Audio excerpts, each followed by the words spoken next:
Hello and welcome back to the ROI channel, the channel that's obsessed with the art and science of return on investment, obsessed with travel, obsessed with Argentina at the moment because there's a lot happening and nothing happens in the land of Argentina without my good friend, the bow-tied Mara, knowing about it.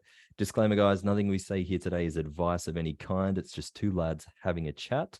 We're going to talk about, we're going to get a property update from the Mara. We're going to get some interesting take on some of the migration options that are available in Argentina and the current political situation, which never fails to entertain. So with that being said, my pleasure to introduce back to the channel, Mr. Bowtied Mara. How are you doing, sir? Doing very well. Thank you for having me on again. Always a pleasure, my friend. Always a pleasure. Now, you need no introduction, so we're going to dive straight into it. I thought we Yes. might get a brief update in terms of one of your specialties, which is the real estate market in Argentina. Mhm. Let's start with the capital, Buenos Aires. What's been happening recently? What are you seeing? Are you seeing where's the trend heading? And give us an update there. And then we'll talk about some of these really niche ideas that you wrote a great Yeah. Substack article on, and we'll go from there. Okay. Yeah, sounds good.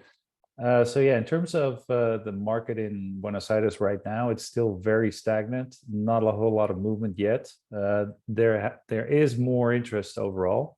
So a lot of ever since Milei won the primaries, there's been a lot of interest of foreigners specifically trying to learn more about Argentina in terms of real estate.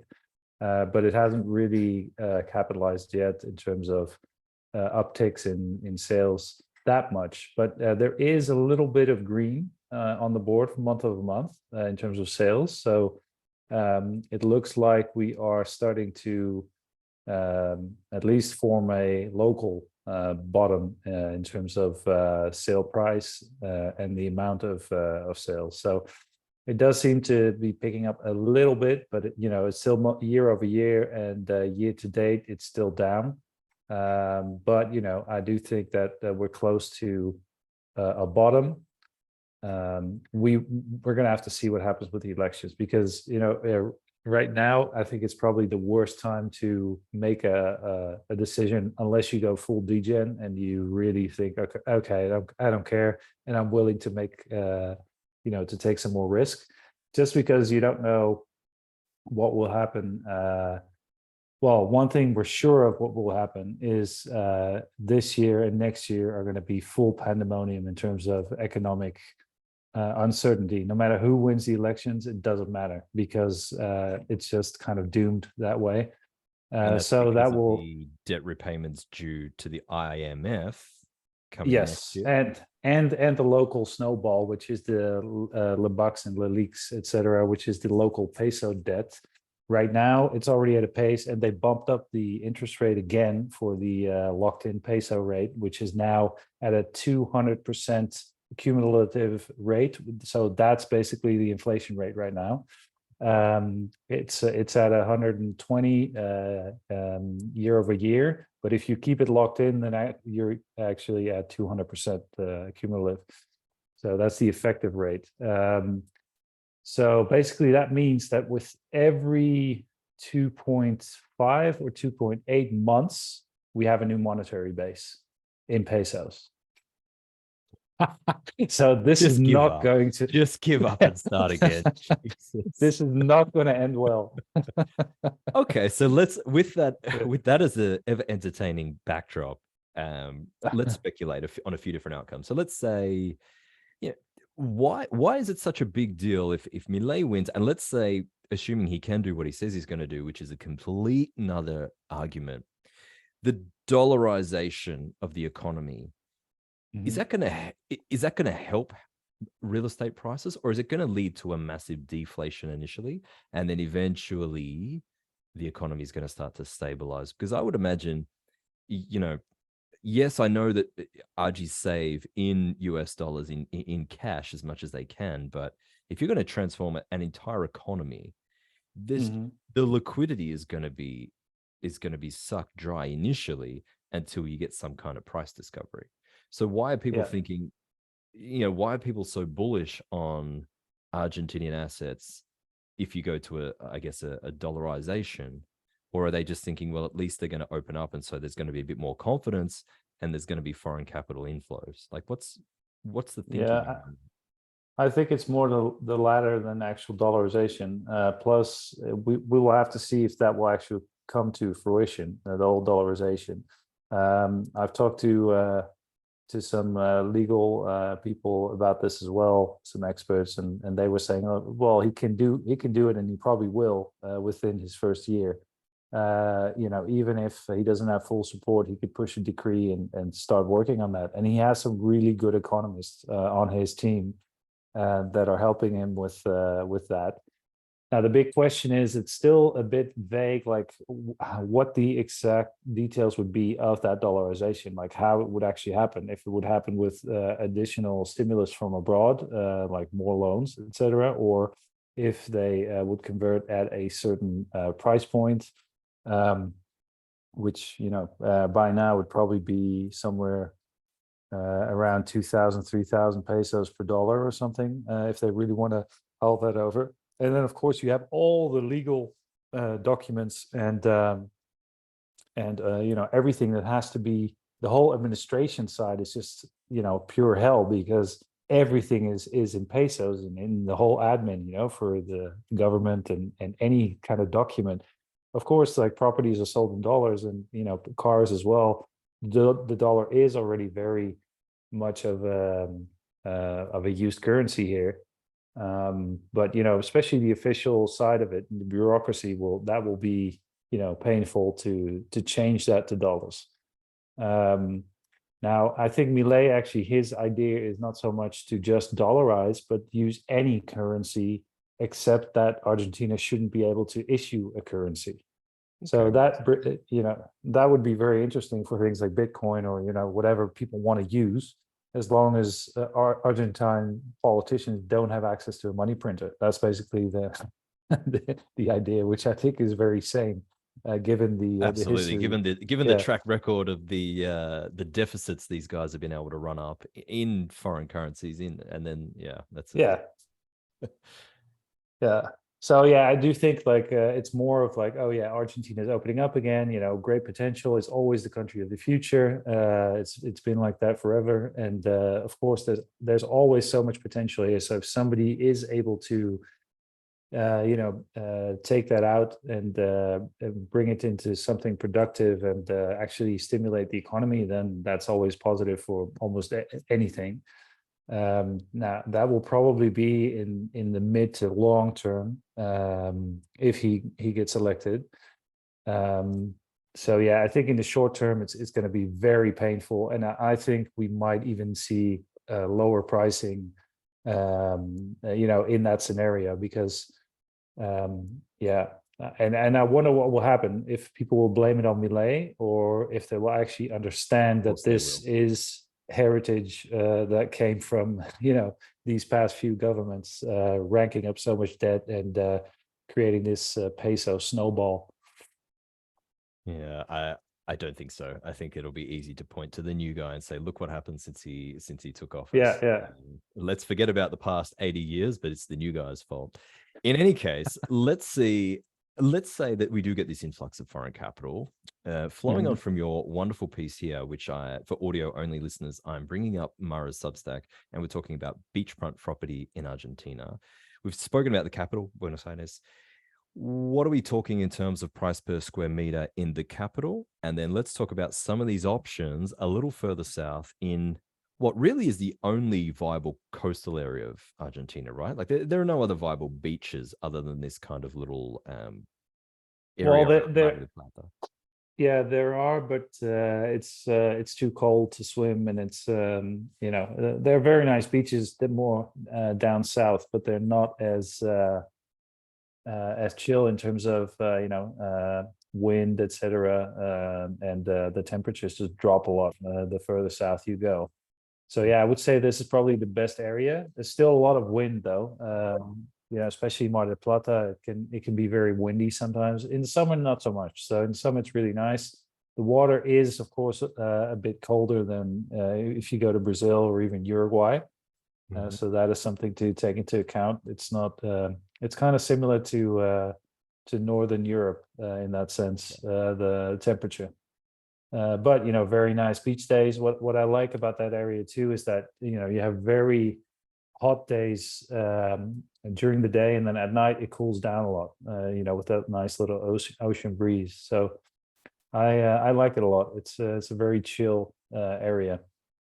Okay. And so from an opportunity or investment perspective, are they mainly going to be holiday rentals? Because they're constructing new townships, essentially, if I understand your article correctly, in some of them. So it would be like, you're buying a plot of land, developing it over time. Talk me through some of the options about which you have written down near Yeah. Mar del Plata. So yeah, I've written about a couple of options. One is basically a gated community, which is nice in that area because then you don't have to worry about your house being open, and there's not a whole lot going on there. But if you're not there all the time, it's just nice that it's inside a gated community and you don't really have to think about it. That's the first example of the North Beach in Pinamar. Pinamar is also a very nice beach town. Wealthy people go there to go on holiday at the beach. The development looks nice. I'm personally not so much of a fan about gated communities, just because there's a lot of additional costs associated, et cetera. And I just don't like the idea of having to go through customs to get to my house. So I will probably not invest in a gated community just because there's all kinds of rules, et cetera, that you need to take into account. Okay.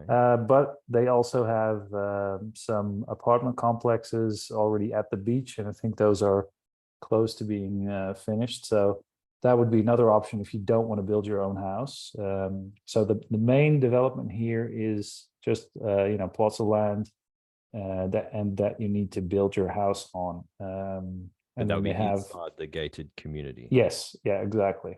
And a lot have already been sold. It's not exactly cheap, I think, because most go for around 70 to 90K, and then you still need to build your house. So you're probably going to look at, 250, 300K by the time you're done, more or less. So here you can see the floor plan of that whole community, and some have already been sold. But I think from a return on investment perspective, I don't think this would be that interesting. It would be more something that you would want to use. However, these things do make like a pretty nasty return in during the summer months. If you have like a nice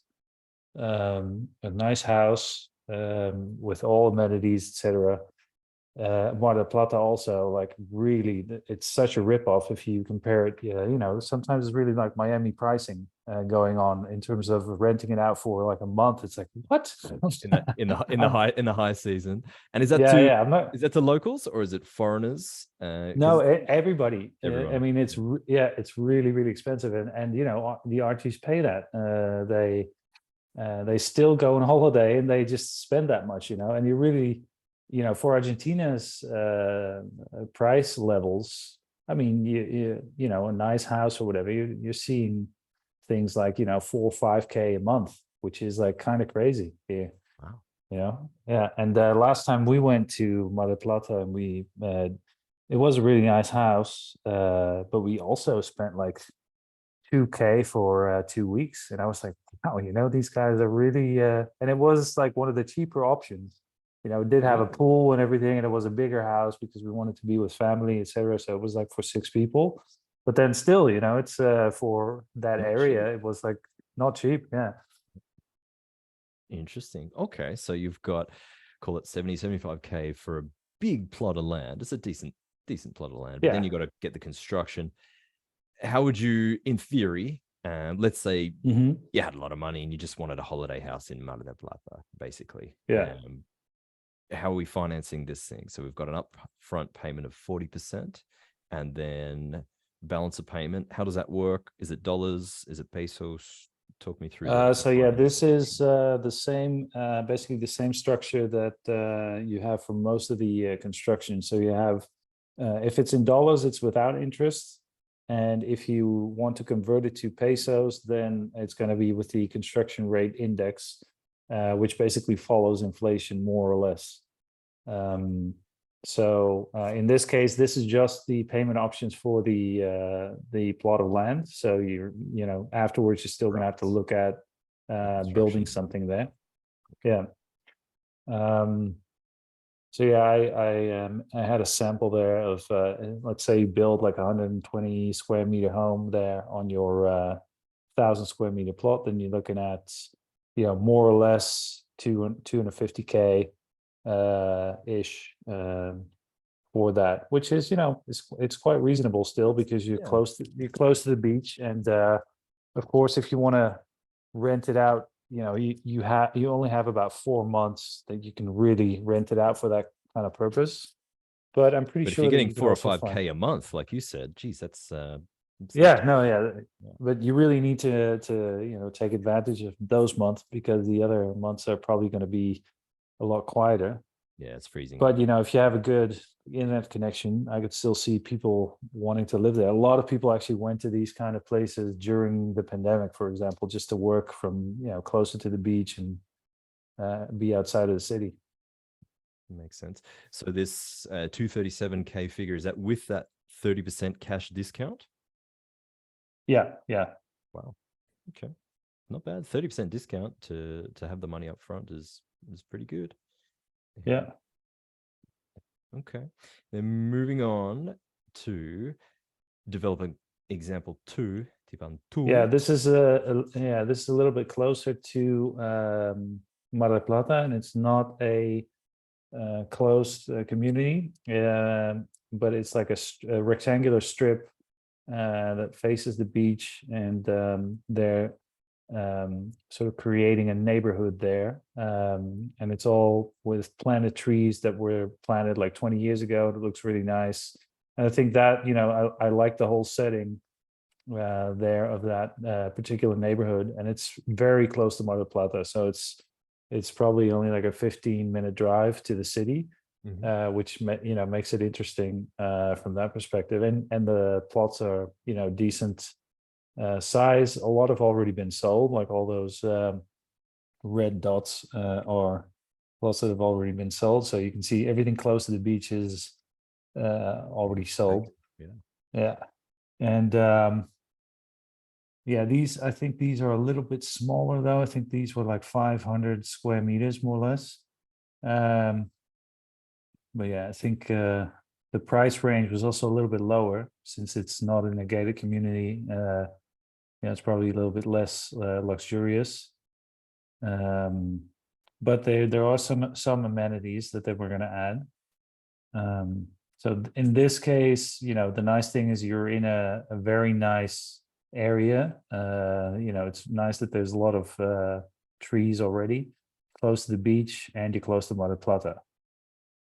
So And how long do you reckon it'll take them to build this project into a, I don't know, call it a township? So they've got to get the water, they've got to get the electricity, internet, all that sort of thing. Yeah, so most of those things are already like the water was already there, the electricity as well. Okay. And I'm not sure if people already started building, but you can see these price ranges are a lot lower as well. So These look insanely low for this is just yeah, for the plot of land, I presume. So yeah, this is just for the plot of land. So it's like 450 square meters. It's like 30K. So yeah, you're talking it's pretty decent. The okay. price per square meter is 65, 70. Okay. And then if I'm reading this correctly, there's finance options, so 50% down, Hmm. and then a 3-year payment process. Then Yeah. is there a way we can arbitrage the finance, or it's just the way it is? 3 years, pay your dollars?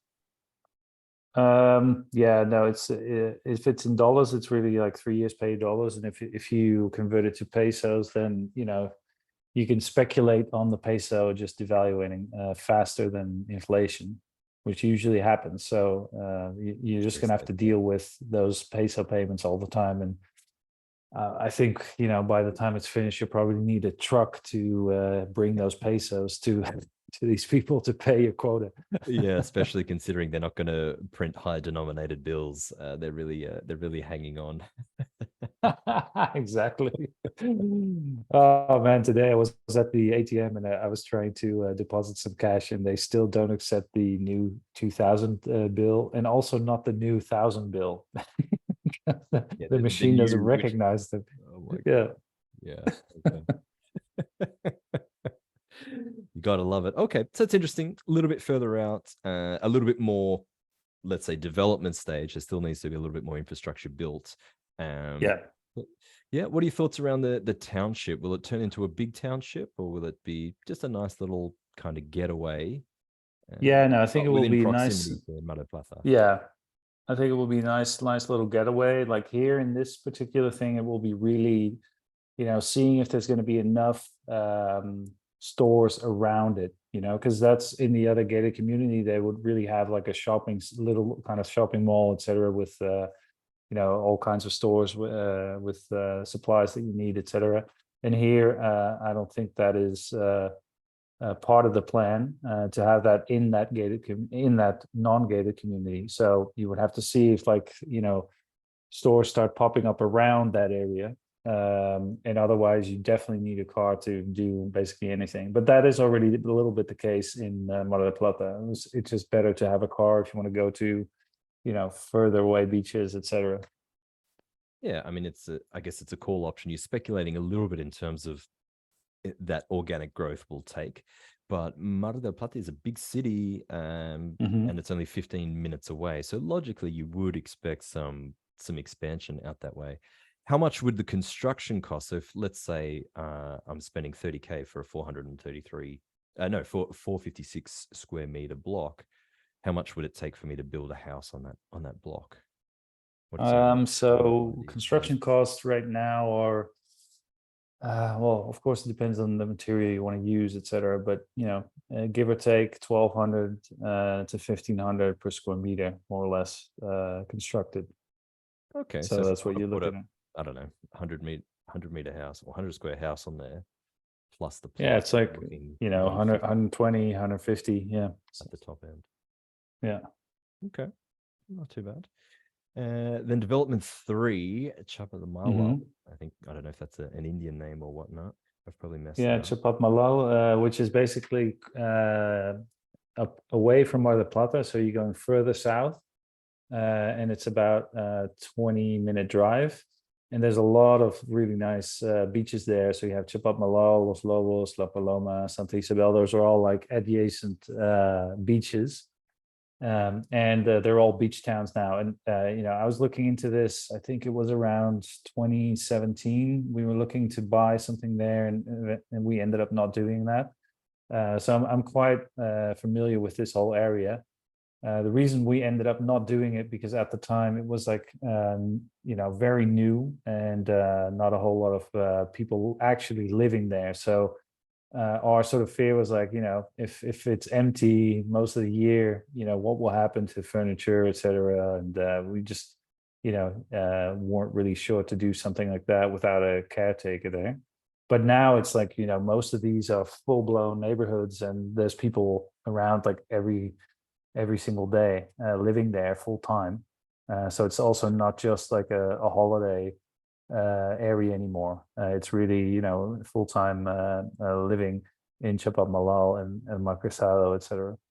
So, and the plus side here also is that, since it's already so developed, there are a lot of houses that you can already buy. I think the other day I published one on Twitter for 110K, which was like a very nice house, pretty big plot of land, crazy close to the beach, and it's like 110K. So I think here you would actually find the best deals. And if you you can rent those things out, pretty decent prices too, during the summer. It's Yeah. just most people, they either bought that because they actually wanted that but couldn't afford it, or they don't have the time to really milk it that much and they just want to get rid of it. So yeah, I wouldn't say it's like such a good investment, just because you do have to spend some time to find renters, etc. And it is far out. If you live in Buenos Aires, at least you ideally you would have somebody there that does everything for you. Local council. Um, yeah, I think in that case, it could make sense. And definitely if you can scoop up something for around those prices. I mean, if it's just like ridiculous, if you have that money laying around, then okay, yeah, then Yeah, well, it, that's it, insane. it That would be interesting. Yeah. one you listed is below the cost of construction. If you've got quotes here for, let's say, 45,000 for 1,000 meter squared plot, and there are some established dwellings for how big was that one that you posted? Yeah, let me see 110. if I can find it. It's interesting. Um, So yeah, anywhere from 57K to 200K for an established dwelling in the area is yeah, you yeah, can't build them for that. no, exactly. No, I think let's see here. It was in San Eduardo, which is one of those beaches. It was 1,800 square meters in total. So the whole plot, and the house was 160 square meters with 6 bedrooms and 3 bathrooms. Jesus Christ. Yeah, so it didn't have a pool, but I mean that's pretty easy to make once you buy that, and really like the price per square meter is Yeah, just I'm like not interested just because insane. it doesn't have a pool. Yeah, all right. No, Okay. exactly. Yeah, and then of course some artists were like, yeah, but it's really unsafe, etc. But if you just use it as a holiday home and you don't have anything, maybe a TV or whatever, who cares? And it's not like those things get broken into like all the time. I actually have a good friend of mine. He has like 6 or 7 cabañas in Punta del Diablo in Uruguay, and Right. everybody's always like, oh, Uruguay, Switzerland, etc. But Mm. Uruguay is, in off season, it's really fucked up. Like that whole area, at least. All the DJs I, go to Uruguay. all the degens go to Uruguay. No, it's not so much the degens, but like the local population doesn't have that much income. A lot of people actually work in Argentina because it's just more work. A lot of them can't afford to live a normal life in Uruguay because it's so expensive. Yeah. So there's also a lot of crime, and especially like robberies and break-ins. Not so much violent stuff, but really well organized. So he had those 6 cabañas in Punta del Diablo, which is like closer to Brazil. Nice little hippie town, great beaches, very nice. But then, every single time, I think it happened like 2 or 3 times, and then afterwards, he really decided to put somebody there the full year. But every time in off season, they would just like come with a truck at a certain day when there was just nobody around, and they would just empty everything, like mattresses, fridges, the whole thing. They would just like empty the whole cabana. Well, the Yeah. ROI on stolen goods is 100% margin. So I guess. Exactly. So maybe we should get into that business. Jeez. Yeah, no. So it's always funny to me when people always bitch about insecurity here in Argentina, and really it would be no, that's too much effort to do something like that. And in Uruguay, that stuff actually happens. The Uh, old Uruguay. Hey, who would have thought? Sleepy old yeah, Uruguay. So interesting. There's a summary. There's our real estate update. Now, yeah. common myth out there is that let's talk Argentinian citizenship. So say there's some Hmm. cowboys like us. We moved to Argentina because it appeals to certain people, I guess. And there are options to stay. So we've got permanent res, we've got citizenship, and as soon as you mention Argentinian citizenship on X, the passport bros come out and they say, you can't renounce. So is that actually true? Hmm. If it is it really that big of a deal? Talk Yeah. me through your latest article, which I have up on the screen, about Argentinian residence or / citizenship options? So yeah, that's always the first thing passport bros throw at your face is like, yeah, you should get any kind of Mercosur passport, but just not Argentina because you can't renounce. It's like, dude, man, you really think Argentina would be able to enforce any kind of citizenship taxation? They can't really enforce local taxation, let alone like any international bank giving them, the light of day. It's like, oh yeah, we're really going to enforce this for you. No, I mean, the US can enforce that because they set up basically the whole international payment system, and they're just going to shut off banks if they don't, comply with their FATCA rules. But no other country can do that. I mean, Eritrea has Eritrea would have a citizenship. better chance, yeah. Yeah, I mean, they have the same thing, and literally nobody pays that stuff. So Argentina would fall into that bucket. So from that perspective, plus that it would need a constitutional change, which is very unlikely to happen on something like that. And then, the additional that no Argentine would actually pay that, and they would just say, yeah, good luck with that tax. But besides all that, if you're you have a very first world mindset, so to say, and you really want to do things according to the book, and you would be uncomfortable with that. Of course, I can also understand that, if you want to obtain a citizenship at a certain point, you might also want to get rid of it. So, it's just nice if you can actually get rid of it, just like you would just buy it or obtain it. So you can. The only thing is, you have to basically start a lawsuit against the state. And there are many successful cases of people renouncing their citizenship that way.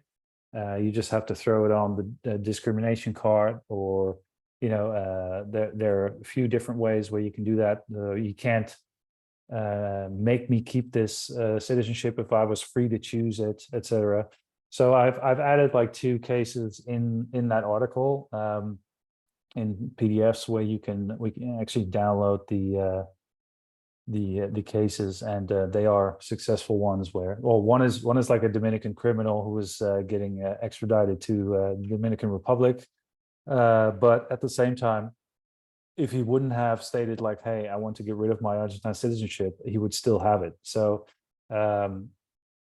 I'm not sure why he did that, but he wanted to get rid of it. And he said, like, before I want to chill in the Dominican Republic and you deport me, I want to get rid of my citizenship. So, and the other case is the discrimination one that I mentioned. So it's definitely possible. It's just like, if you Google or look on the internet, all the legal text will say it's not renounceable. You cannot renounce the Argentine citizenship, but you actually can. It will take some more effort. It's not like, it's just filling in a form and then you're done. Yeah, pretty much everything's negotiable in Argentina. But at the end of the Yeah, day, does it really matter? Is it it really? doesn't matter. No. I mean, people that they Yeah. go and they stay for ages with the tourist visa, and you do the whole 90-day thing and then catch a ferry to Uruguay for a day or two and come back. I mean, is that likely to Yeah. change anytime soon, do you think? No, I don't think so. They have to really change the constitution for that, because basically anybody arriving in Argentina is considered an inhabitant of Argentina according to the constitution. So even it doesn't matter what kind of visa you're on, but you're automatically an inhabitant. That's why you have rights to go to a hospital for free, get education, whatever. No matter if you're a tourist, if you have a rentista visa, whatever, they basically can't say no. So very rare cases do they deport people, almost never. And a lot of these Russian couples that come here for birth tourism, they don't even get a visa. They just get in on a tourist visa. They get their baby. Baby is automatically Argentine citizen. Then they wait for like a year and a half or 2 years, and then they get citizenship as well because they're the parents. So they never get any other kind of visa. They just wait it out, and then they have a judge look at their case, and then the judge says, okay, this looks good and you can become a citizen. And it's that easy. So Yeah. assuming, what are the other options? purely from I guess a point of discussion, it's interesting. Maybe you don't need citizenship, maybe you don't need residency if you're happy doing the whole tourist visa thing. Yeah.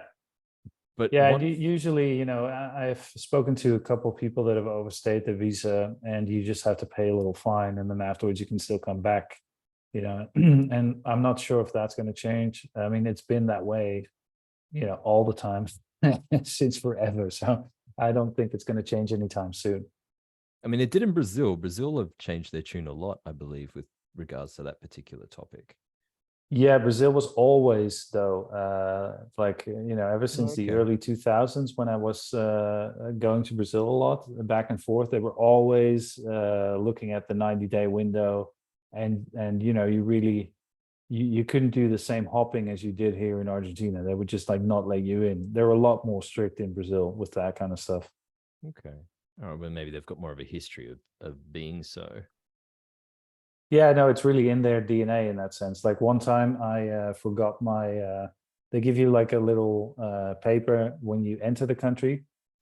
And I just, lost it. And then, I told the guys at the customs, I said, like, look, I lost that little paper. And they're like, ooh, well, that's going to be an issue next time you're re-entering Brazil. Then, for now it's okay. We can give you your exit stamp, etc.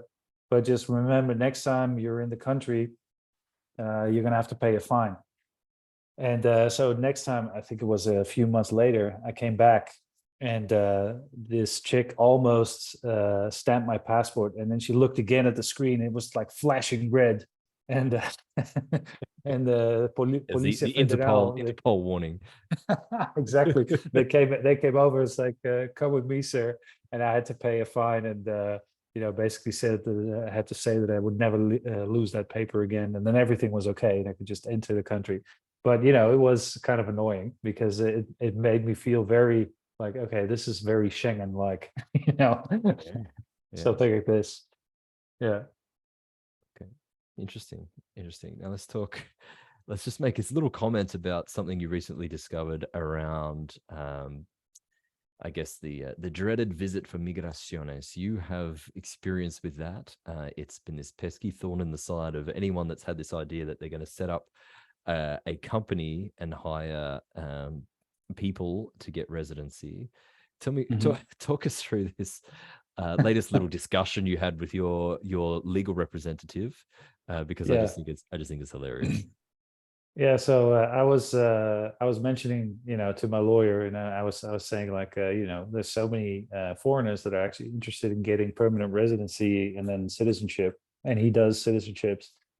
And I told him, look, a lot of them are looking into the rentista visa, and he said, like, what's that? And I said, what?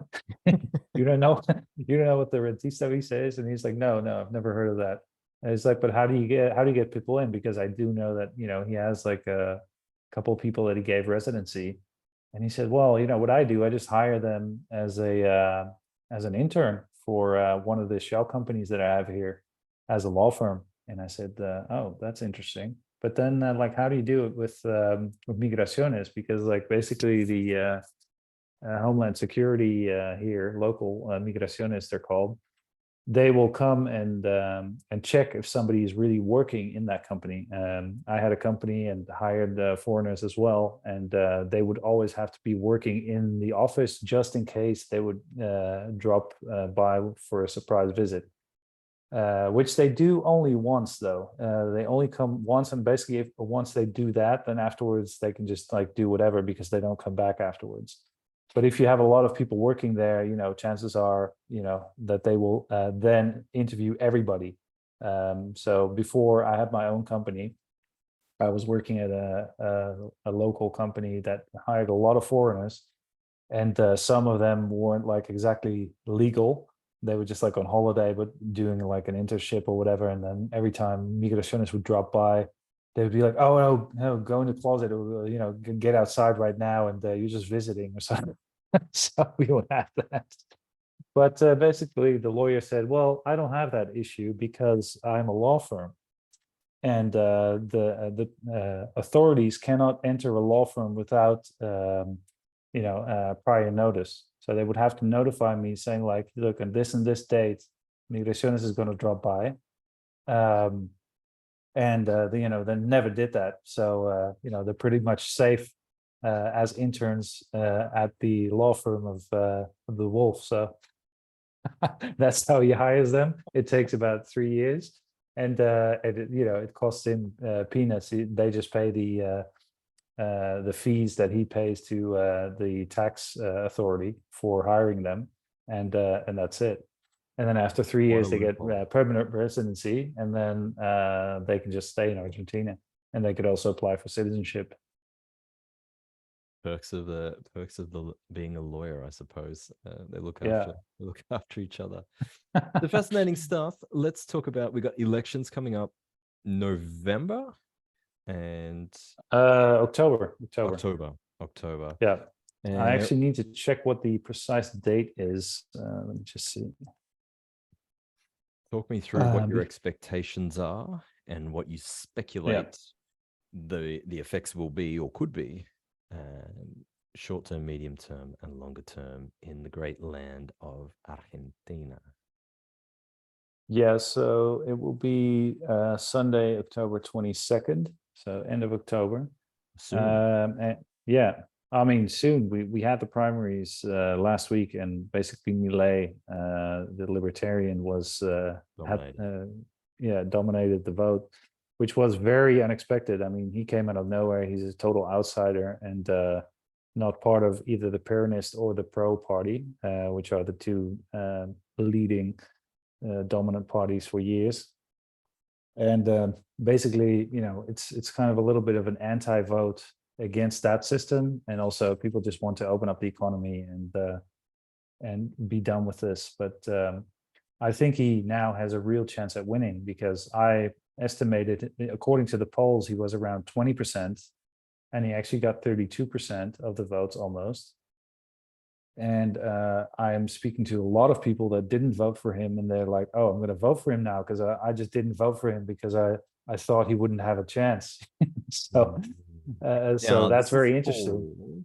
This is for the presidential election. I was having a discussion with a person who works in the Argentinian government during the week. He said that the interesting thing is, presidential election, Milei is dominating. The problem for him, at least, would be that in the provinces, he does not have the gubernatorial support. So for the provincial elections, actually, and it's very strange because what a lot of people have done, they voted for Milei as the presidential candidate, yet in their local province, sometimes they have voted for the complete opposite party with complete opposite policies, complete opposite political philosophies. So that's kind of interesting, where you vote for one guy for president, but then your local governor, you vote for essentially the guy that's completely opposed to him. I don't know. Well, yeah, I mean, people here vote for faces, so it's really, charismatic leaders, and that's what, it's basically populism. They have to connect with the candidate, and in the end, it matters less what they have to say sometimes. But that was a bit of the case with the governors that Milei had put forward for the provincial elections. They just didn't really connect with their voter base, and it wasn't Milei. And that's really something that you saw after this election. It was just like, Milei won in so many provinces, whereas his candidates got like 3%, and that is an issue. Like his political infrastructure is just not really there, which is going to make it very hard for him to govern if he does get elected president. So yeah, we'll have to see how that plays out. But I think at a certain point that's going to be the Peronists are going to do anything they can to just block everything that he's trying to do, just because it's way too liberal. They don't like they'll lose too most much of control. they lose too much control, and they're really I just say that, like enquistado, like they're little cysts everywhere, and you just can't get them out. And I'm pretty sure, like from day one, there would be riots, protests all the time, and there's because they control the social movements, and that's just going to be one of their levers to try to bring the government down. Basically, they did that with Macri too. Like from day one, people were like protesting with mortar grenades, etc., and it was just like total mayhem. It's like they only don't like democracy if it goes their way. If it doesn't go their way, yeah. It's going to be interesting. I mean, essentially, he's a threat to the very existence of these people and the state, and which he should be, because that video I commented on that you posted, where essentially Milei is going through and looking at each individual government cabinet or department and saying, this is completely unnecessary. This is bleeding the country. We're going to get rid of this one. We're going to get rid of this one. We're going to get rid of this one. We're going to get rid of this one. And dramatically reducing the size of the government, which is, of course, a good thing. The problem is the people who are in those jobs aren't necessarily going to go quietly. Yeah, no, exactly.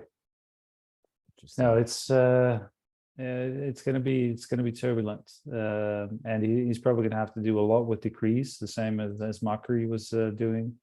But in the end, they all do that. I mean, Alberto Fernandez has, during the pandemic, it was one decree after the other just to, do whatever they wanted. So in the end, it doesn't really matter. Really, really big things like, because that is one thing that sometimes rubs me a little bit in the wrong way, is capturing the conservative vote, but like the really conservative vote. I'm more of like a more liberal libertarian in that sense, that I think most people should just do whatever they want, or whatever. But he is kind of true libertarianism. Yeah, but he's more of like falls into a lot of the anti-abortion stuff, and from a Dutch perspective, just like a little bit too conservative. But I don't think he really needs that little bit extra support. So he's kind of aligning on social policies. He's kind of aligning with the conservative right, let's say.